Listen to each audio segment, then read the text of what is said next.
বাস চড়া মানেই যুদ্ধ করা, লং জাম্প প্র্যাকটিস করা, দেহের অর্ধেক বাসের বাহিরে রাখা, পায়ের উপর দাঁড়িয়ে থাকা, এই যন্ত্রণার যেন শেষ নেই।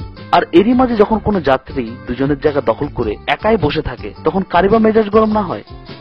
তবে দেখুন, সেরকম একটি ঘটনা নিয়ে আমাদের এই কাহিনী। বাসে একদিন। সালাম আলাইকুম ভাইজান। ওয়ালাইকুম সালাম। ভাইজানের নাম কি? নাম দিয়ে কাম কি? না মানে জিগে আর কি। মোহাম্মদ আনসার। বাস বাস ভাই, টপ নাম্বার রাখছেন দেখি। আপনি কি ভাই রংবাজ টংবাজ নাকি? না। ভাই বেড়াদার? না। চাচারা মামুরা? না।